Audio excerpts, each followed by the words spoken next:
utopie parfaite, quoi. Une communauté enfin totalement hors réseau, écologique, complètement autonome. Ouais, le rêve absolu de la transition, en gros. Exactement. Les ingénieurs ont dessiné des plans impeccables. Il y a des panneaux solaires partout, l'énergie est inépuisable, le système de filtration d'eau, c'est une merveille technologique, et le concept même de l'argent dette a été totalement aboli. Sur le papier, c'est le paradis absolu. C'est ça. Pourtant, quand on observe l'histoire de ce genre de projet alternatif, les statistiques sont assez cruelles pour ceux qui se lancent. Beaucoup s'effondrent en quelques mois à peine. Et le plus fascinant, c'est que la raison de cet échec, elle a absolument rien à voir avec des panneaux solaires défectueux ou de mauvaises récoltes. Ah non, pas du tout. La structure matérielle, elle tient bon. Mais le projet implose parce que les fondateurs ont complètement oublié de concevoir une infrastructure pour gérer la ressource la plus instable qui soit, c'est-à-dire l'ego humain et les rumeurs. C'est le grand paradoxe de toute transition sociétale. On a une espèce de fascination, presque une obsession pour l'ingénierie matérielle. On aime ce qui se mesure, ce qui se quantifie. Ouais, on veut des chiffres, des kilowattheures. Exactement. Mais on néglige dramatiquement ce qu'on pourrait appeler l'ingénierie relationnelle, le fameux logiciel humain. Et c'est pourtant la cause numéro 1 d'effondrement des groupes. Et c'est exactement le cœur de notre plongée d'aujourd'hui. On va explorer une liasse de documents qui sont honnêtement absolument fascinants. Ils décrivent un projet de société alternative très concret qui s'appelle l'Atereco. Ah oui, un acronyme assez chargé d'ailleurs. Très chargé, oui. Pour ceux qui aiment les acronymes complexes, ça signifie localiser des alternatives de transition éthique en réseau relationnel d'échange de connaissances opérationnelles. Bon, il faut prendre sa respiration. Un programme très vaste, oui. Ça se présente vraiment comme un écosystème complet. Il a ses propres modèles économiques, sa propre structure de gouvernance et même un vocabulaire hyper spécifique pour redéfinir les interactions sociales. Absolument. Mais pour notre immersion aujourd'hui, on va laisser de côté les détails techniques sur les rendements agricoles ou la production d'énergie, quoi. Notre mission, c'est vraiment de décortiquer le système immunitaire de cette communauté. Et c'est crucial, parce que c'est là que tout se joue. Voilà, la question qui nous anime est simple mais vertigineuse. Comment un groupe d'individus libres et autonomes évite de s'auto-détruire de l'intérieur à cause de la toxicité inhérente aux relations humaines? C'est le véritable enjeu de survie. Dans la création d'un tel écosystème, le péril absolu, c'est pas le manque d'eau ou le manque de nourriture. Le vrai danger mortel, ce que les textes décrivent hyper bien d'ailleurs, c'est le poison émotionnel. Le poison émotionnel, ouais. Oui, ce sont les rancœurs non dites, les jalousies silencieuses, la médisance. C'est ce virus-là qui ronge les fondations des initiatives les plus prometteuses, bien avant que les ressources matérielles ne manquent. Bon, c'est parti, on décortique tout ça. Les sources de la Tereco, elles s'appuient sur une métaphore biologique extrêmement puissante. Ils modélisent cette nouvelle société et la nomment l'archipel, par opposition à la pyramide hiérarchique de notre système classique, quoi. C'est une très belle image. Ouais, et pour planter le décor matériel très rapidement, dans ce corps social, le sang qui circule, c'est la mona. C'est une monnaie temps.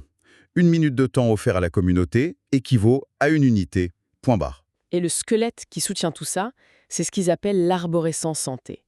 En gros, c'est une cartographie horizontale et hyper structurée des compétences de chacun. Ce qui crée une architecture matérielle très résiliente au final.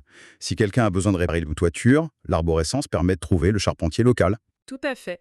Le charpentier est rémunéré en mona qu'il pourra ensuite utiliser pour, je sais pas, obtenir des légumes d'un autre membre. C'est un circuit fermé qui est équitable et surtout totalement à l'abri de l'inflation du monde extérieur. Franchement, c'est brillant sur le papier. Mais en lisant ces manuels, j'ai pas pu m'empêcher de faire une petite analogie pour notre auditoire. Je vous écoute. Mais imaginons qu'on utilise cette fameuse arborescence pour trouver les meilleurs artisans locaux et construire le poêle à bois le plus performant et écologique du monde au centre du village. On a payé tout le monde rubis sur l'ongle avec cette monnaie Mona. La mécanique est parfaite. D'accord. Mais si les individus qui s'assoient autour de ce magnifique feu passent leur soirée à se déchirer, à critiquer le voisin dans son dos, à nourrir des ressentiments, ce feu, aussi performant soit-il techniquement, il réchauffera personne. C'est une intuition fondamentale que vous avez là. Vous venez de toucher exactement au système immunitaire de l'archipel dont on parlait. Ah, d'accord. Donc l'autonomie technique, ça génère pas automatiquement de la chaleur humaine. Absolument pas. Si la monnaie est le sang de l'écosystème et l'arborescence son squelette, un corps, il peut pas vivre sans système nerveux. Sans hygiène de communication, n'importe quelle communauté finit par s'effondrer de l'intérieur à cause des virus, que sont la médisance et les malentendus. Et dans cet écosystème, la Terre Éco, ce système nerveux central porte un nom, c'est ça alors? Oui, ils appellent ça la politique. C'est la fusion de la politique et de l'éthique locale. La politique. D'accord. Et c'est là que ça devient vraiment fascinant pour ceux qui aiment la psychologie, car les documents révèlent que cette politique, elle n'est pas inventée toute pièce. Elle intègre une sagesse ancestrale bien connue. Oui, les principes popularisés par Don Miguel Ruiz, les fameux accords Toltec. Voilà. Mais c'est rarement appliqué à l'échelle d'une société entière. Dans la Terre Éco, ça devient ce qu'ils nomment la charte de communication. Alors, explorons la mécanique de cette charte. La toute première brique, la matière première de toute relation, c'est le langage lui-même, quoi. C'est la base, oui. Dans notre système de la pyramide, la parole est souvent une arme. Une arme de manipulation ou simplement une poubelle pour se décharger émotionnellement sur les autres. Mais dans la Terre Éco, la dynamique est inversée. Le premier accord, c'est la parole impeccable. La parole est vue comme un acte de construction, une énergie créatrice. Dire du mal de quelqu'un, c'est littéralement polluer l'arborescence. C'est exactement ça. Une parole impeccable a une fonction mécanique vitale. Elle permet de maintenir ce que les concepteurs appellent la lueur entre les membres. La lueur. C'est un joli terme. Oui, c'est le refus net du poison émotionnel. C'est le lien de confiance brut. Donc on part du principe que l'idéal, c'est de ne pas générer de poison. Mais soyons réalistes 2 secondes, nous restons humains, hein. Même avec les meilleures intentions du monde, des frictions vont inévitablement survenir dans un village. Bien sûr, c'est inévitable. Quelqu'un va mal vous regarder lors d'un échange d'outils, ou va faire une remarque maladroite sur la façon dont vous entretenez votre potager. Comment l'écosystème empêche cette petite graine de frustration de germer? Et bien c'est là qu'intervient le deuxième accord, le mécanisme de défense suivant dans cette charte. Les textes le qualifient de bouclier de paix. C'est l'apprentissage de ne rien prendre personnellement. C'est l'outil ultime pour le hacker de sa propre vie, comme ils disent. Alors là, je dois faire une pause et exprimer un certain scepticisme. Parce qu'en lisant ça, je me suis dit, on frôle la positivité toxique, non? C'est une réaction très courante, oui. Mais oui, si quelqu'un de la communauté vient sciemment vandaliser mon travail ou m'insulte publiquement, me demander de ne pas le prendre personnellement, ça ressemble à une injonction à être un paillasson. Comment il justifie ça sans tomber dans la naïveté totale? C'est une excellente remise en question. Ce qui est fascinant ici, c'est que les documents ne présentent pas ce concept comme une petite astuce de psychologie de comptoir pour atteindre un état zen. C'est pas juste du développement personnel? Non, pas du tout. C'est articulé comme une pure stratégie de survie communautaire. L'enseignement est le suivant. Ce que l'autre dit ou fait n'est qu'une projection de sa propre réalité, de ses propres blessures. D'accord. En ne prenant rien personnellement, vous devenez invulnérable aux attaques de l'ego d'autrui. Si vous prenez cette attaque à cœur, vous mordez à l'hameçon, vous validez le poison. On se laisse aspirer par la tempête de l'autre, en fait. Exactement. Vous entrez dans une guerre d'ego et vous gardez votre énergie pour la résilience collective plutôt que de la gaspiller pour un conflit stérile. Vu sous cet angle, c'est en effet du pur pragmatisme. Mais même avec un bouclier, le cerveau humain a horreur du vide, hein. Si on manque d'informations, on en invente. Et ça nous amène au troisième accord, la clarté du signal. Ne pas faire de suppositions. Le doute est le terreau de la rumeur, et la rumeur, c'est la mort de l'unité locale. Pour illustrer ça, les sources donnent un exemple que je trouve très prosaïque. Imaginons, je prête une tronçonneuse à mon voisin. Une semaine passe, il me la rend pas. Mon cerveau va immédiatement tisser un scénario. Ah oui, on le fait tous. Je vais me dire ah, il me méprise. Il croit que je suis faible. Il profite du système. Et ça, c'est le début exact d'une rumeur ou d'une fracture au sein de la communauté. Et l'action exigée par la charte, au lieu de supposer tout ça, c'est simplement de chercher la vérité du signal. On pose la question. Au lieu de ruminer, on va le voir et on demande « Et d'en finir avec la tronçonneuse ?» Et très souvent, la réponse est juste « Pardon, j'étais malade comme un chien, j'ai complètement oublié. » Voilà, cela évite les drames inutiles et les fractures au sein de l'ULL, l'unité locale. En 1 minute, le conflit potentiel est désamorcé. C'est d'une logique implacable, mais tout ça, ça exige une discipline mentale incroyable. Vivre en appliquant ces règles au quotidien, ça me semble presque épuisant à la longue. Et les concepteurs de la Terre Éco en ont usé conscience. C'est pour cela que le 4e accord est si important. Faire de son mieux. le droit à l'erreur. La soupape de décompression. Exactement. L'apprentissage de la vie en archipel, c'est un chemin, pas une destination finale. La bienveillance envers soi est primordiale. Parce que certains jours, notre femme au mieux est immense, et d'autres jours, sous le coup de la fatigue ou du stress, il est minuscule, quoi. C'est ça. L'important est l'intention. Cela neutralise le juge intérieur qui nous paralyse par la culpabilité. Si on échoue un jour à appliquer la communication parfaite, ce n'est pas la fin du monde. Et pour parachever ce système de défense, il y a ce 5e accord, le filtre de sagesse. Être sceptique, mais apprendre à écouter. Et c'est là, franchement, que j'ai été le plus surpris. Les documents font un pont direct avec un enseignement du Bouddha, le Kalamasutra. Oui, c'est une connexion vraiment inattendue, mais très profonde. Quel est le rapport concret avec un village autogéré et des panneaux solaires? Il s'agit d'autonomie intellectuelle. Le message du Kalamasutra, repris ici, c'est de ne pas s'être crédule face aux rumeurs ou même aux dogmes. On écoute l'intention derrière les mots. Mhm. Mais on ne laisse entrer dans son, comme il l'appelle, son temple intérieur, que ce qui a été vérifié par sa propre expérience. C'est qu'une barrière contre la manipulation de masse, même à petite échelle. D'accord, donc la théorie est belle, l'architecture mentale est posée avec ses 5 accords, mais redescendons dans l'arène, parce que c'est là que ça devient concret. Allons-y.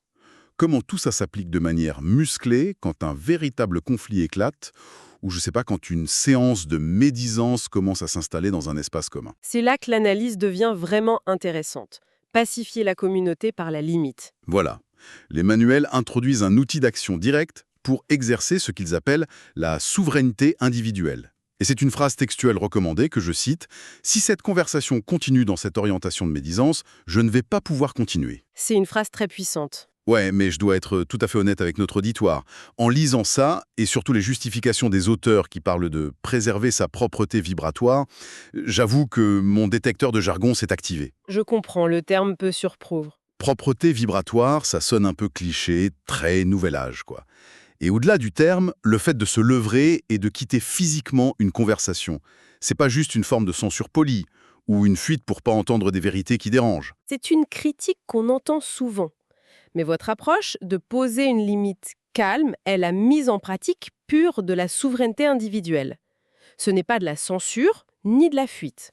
Alors c'est quoi? Cette phrase est une déconnexion propre. Elle ne juge pas l'autre, elle affirme votre besoin. Pensez-y comme un disjoncteur électrique. Un disjoncteur, comme pour couper le courant? Absolument. En agissant ainsi, par cet effet miroir, vous rappelez au groupe la charte invisible de l'archipel. Vous n'êtes pas un censeur qui dit aux autres de se taire. Vous êtes un réflecteur de paix. Ah d'accord. Le disjoncteur qui protège la maison de l'incendie.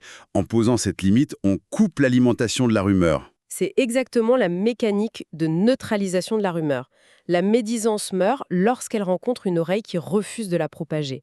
Sans carburant, le feu s'éteint. Donc vous devenez un disjoncteur contre la pollution sociale. C'est d'une clarté redoutable. J'aime beaucoup cette image, parce qu'elle permet de comprendre l'effet d'entraînement, l'impact macro sur tout l'écosystème latérico. C'est là que le système montre toute son envergure, à travers les différentes strates. Les fameuses 4 strates. Si on récapitule, on a d'abord l'être, donc l'individu lui-même, c'est la paix intérieure, la fin du dialogue interne destructeur. Le disjoncteur s'est protégé lui-même. Oui, et une fois l'individu sécurisé, on passe au niveau supérieur, la deuxième strate, le foyer. Le foyer, ouais.